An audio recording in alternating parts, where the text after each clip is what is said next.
Hey, folks, welcome back to the Testing Psychologist. And today is our last episode in this series on AI for testing folks. It's a short series, and there will be a lot more discussion in the future about AI, of course, as it's an ever evolving technology in our field. But the short series is coming to a close today and culminating, I would say, in my proposed AI competencies for testing psychologists. So, we've talked before in the previous episodes about practical tools and tips regarding AI and how to get started and that kind of thing. We also talked about ethics and supervision and potential erosion of our clinical skills if we rely on AI too much. So, if you didn't catch those past couple episodes, I would invite you to go back and listen, of course. But I'm trying to bring it all to a culminating point here today by talking through my proposed AI competencies. So, as many of you know, I am an AI proponent, an optimist, and I think that it's going to be a pretty integral technology for us. And rather than try to ignore it or sweep it under the rug or pretend that it doesn't exist, we should run into the fire, so to speak, and develop competencies like any other area of practice that will help guide us as we use AI. So let's get to this conversation. I'm going to run through the competencies and tell you what I have proposed here for us to work with as we develop our skills in AI. Hey, everyone, we are back. And we're going to dive right into these competencies. So, like I said, we're taking that previous conversations that we've been having about AI and using them to create some concrete competencies for ourselves and maybe more importantly for our trainees. Now, I have no doubt that APA is working on something like this, and the intent isn't to supersede anything that they come up with, of course. Um, and I should also give the disclaimer that these competencies are in no way endorsed by APA at this point. So, want to put that out there. But my rationale for designing these competencies is really it started in solving my own problem. Last year, as many of you know, we have an accredited internship program, doctoral internship program. And this was a few months, maybe a year into AI really coming on the scene. And I found that our interns were experimenting with AI, but we didn't really have anything in place to gauge their competence or comfort or knowledge of AI. And then that extends, of course, to the other clinicians in my practice and just testing folks as a whole. So the rationale here is that AI use is expanding pretty rapidly, but like many areas of our business and practice, there are significant variations in comfort and knowledge and application of it.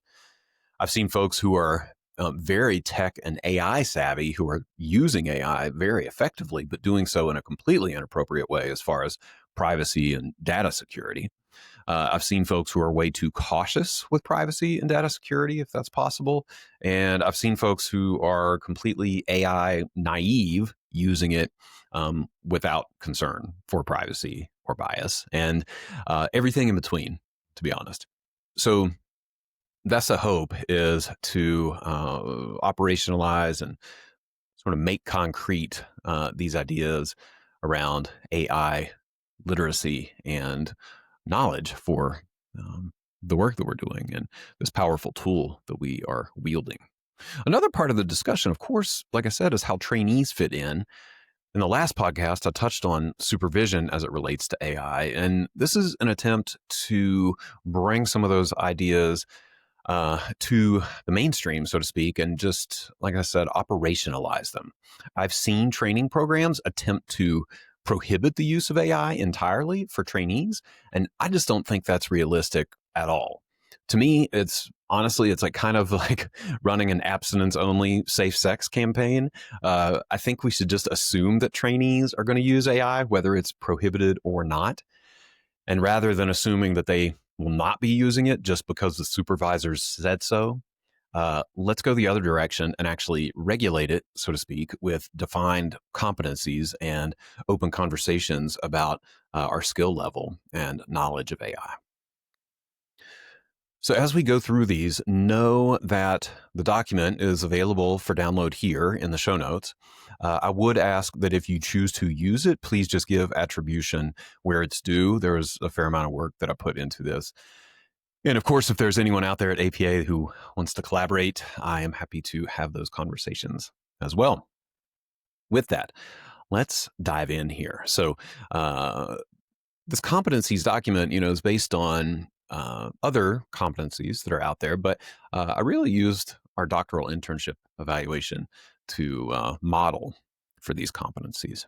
So I broke it out into a few different domains. There are 6 domains rather, 7 domains. My gosh, there are 7 domains, and each domain has different items underneath them, and I'll go through each one and just give you an idea of what we're working with here. So domain 0, I'll call this ground 0, is foundational knowledge of AI. So examples of competencies here are, understanding core AI concepts like machine learning, large language models, generative AI, identifying commonly used AI tools in psychology like report writers or transcriptions, chatbots, diagnostic screeners, things like that. And the third one is understanding ethical and regulatory frameworks guiding AI use in psychology. So this is tapping into, for example, like APA's stance on ethical AI use and transparency and bias and informed consent, that kind of thing. So that's domain 0, ground 0. Now we move to domain 1, which I call transparency and informed consent. A few items under here: being able to clearly disclose the use of AI tools to clients, research participants, or consultees when relevant. Obtaining informed consent for AI-supported services, including risks and benefits and alternatives. And then communicating about AI in culturally, linguistically, and developmentally appropriate ways. Okay, so like using plain language analogies when you talk with clients about AI. And then the last one is respecting individuals' rights to decline AI-supported services and providing alternatives. Domain 2 is bias mitigation and equity. So I think this is pretty huge. Items underneath here include recognizing potential biases in AI systems and their implications, evaluating whether AI tools are trained on representative data sets, advocating for equitable access to AI-supported services and research practices. And the last one is identifying and addressing ways that AI could exacerbate disparities or stereotypes. Okay, so an example might be being able to identify or flag a predictive algorithm that might over-pathologize boys of color in school settings, for example. And their history is rife with examples of AI doing this kind of thing. So this domain, I think, is particularly important. Domain 3 is data privacy and security. So items under here include demonstrating knowledge of HIPAA and privacy laws in relation to AI. Good example is just knowing that uploading PHI to ChatGPT without a BAA is a violation of privacy. Other items include using AI systems that meet accepted standards for data security. This is where you have to be an informed consumer of the software that you're using, knowing about their privacy and security practices. Another item is informing clients, participants, or consultees about how their data might be stored or shared. And if you're starting to get overwhelmed with some of these questions, that's totally okay. I mean, like I said, this is a competency document, and there's a Likert rating scale. And of course, the intent is to do a bit of a self-assessment and then recognize the areas that you can get better at. I think we all have plenty of room to get better in this realm. But particularly within this data privacy and security domain, many of these things might sound overwhelming, but depending on the tools that you're using, they may have already covered a lot of these issues. For example, my AI company, Reverb, handles all of the privacy and data security items and can provide documentation around data security and so forth. Let's see. So another item under here is informing clients and participants about how their data may be stored or shared. We talked about that. Avoid or discontinue use of AI tools when privacy and security risks arise. Okay, so this is accounting for the possibility of a breach in servers or storage or something like that. Domain 4 is accuracy and misinformation. First item under here is being able to critically evaluate AI generated content before applying it in practice. Okay. This is huge. This taps into a lot of the material that I talked about in the last episode around eroding our clinical judgment. Another item is selecting AI tools that demonstrate empirical support and transparent validation. Another one is identifying and correcting misinformation in AI output. This is very crucial for many reasons. So noticing when AI produces errant output and taking the time to correct that information. Another item is demonstrating caution in recommending AI tools to clients or colleagues. This is particularly relevant for me, and I think for others in this consulting space right now. But honestly, for all of us, I mean, a lot of us are talking about AI. So bringing this to life a little bit more, it's essentially, declining to recommend a system that does not have any peer-reviewed support or does not meet some of the standards that we've already talked about. All right, domain 5, I've called human oversight and professional judgment. So first item under here is maintaining professional responsibility for decisions, even when AI is used. This is, I think, a core feature of using AI in law and anywhere else. The clinician is the owner of the report. AI is not the owner of the report. The next item is demonstrates appropriate skepticism toward AI outputs. I think you're getting a theme here. The next item is integrating AI into workflows to augment and not replace psychological expertise. This is important for many reasons. Like I talked about in the previous episode, knowledge erosion, I think, is a real threat with AI.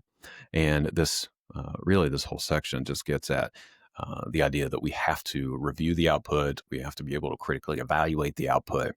And we are not using AI to do the parts of our work that I think require the highest levels of critical thinking, like conceptualization and integration of our data. And the last item here is establishes human checkpoints when using AI in clinical research or administrative tasks. Okay, so this is, for example, just reviewing AI scheduled participants for conflicts of interest before confirming them. All right, we're getting toward the end. Domain 6, liability and ethical responsibility. Okay, pretty straightforward.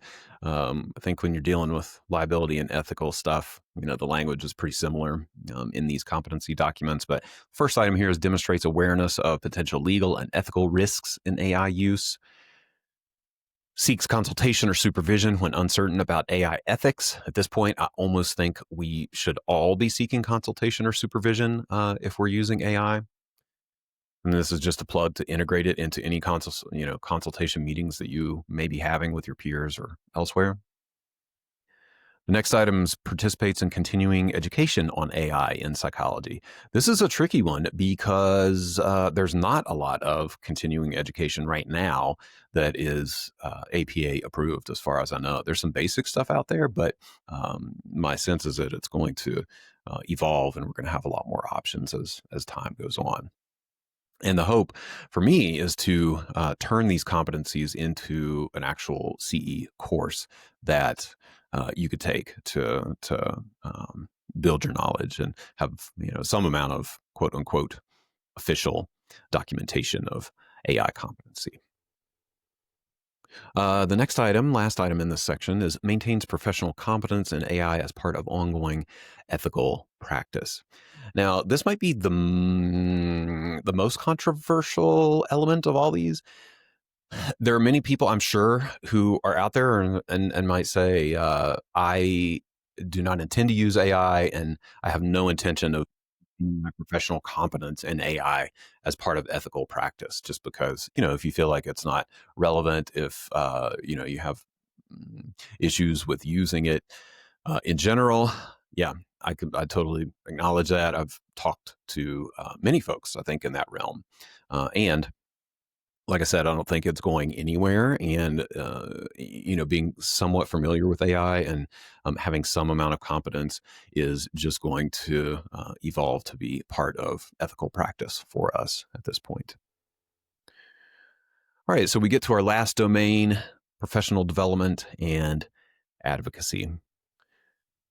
The first item in this domain is stays informed about new developments in AI relevant to psychology. So this is essentially just keeping up with the literature, just like anything else that we have to be aware of as part of our practice.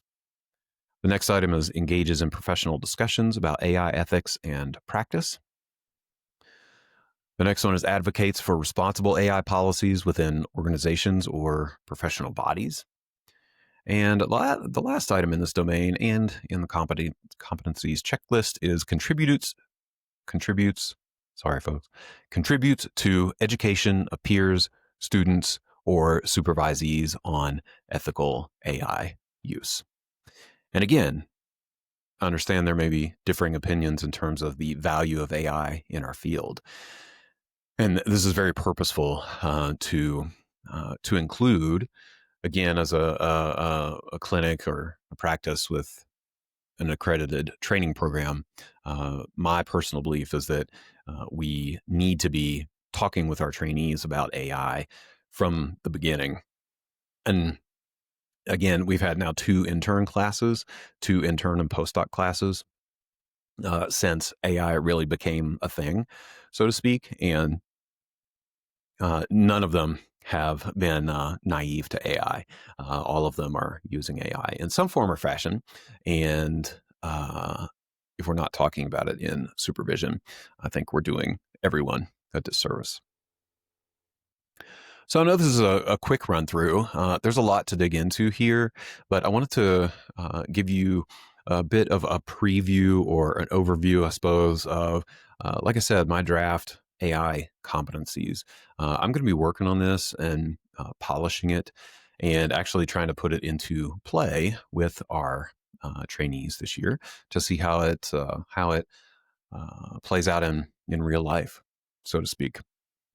And as time goes on, the hope is to, like I said, turn it into a CE course of sorts, complete with, educational materials and workbooks and quizzes and so forth to actually bring it to life. But yeah, I developed this to solve my own problem, essentially, of being a little bit overwhelmed with how to navigate AI use with our trainees last year, and just needed a little bit more organization and definition of the things that I think were important in developing the skill set and being competent with AI as it gets more and more popular.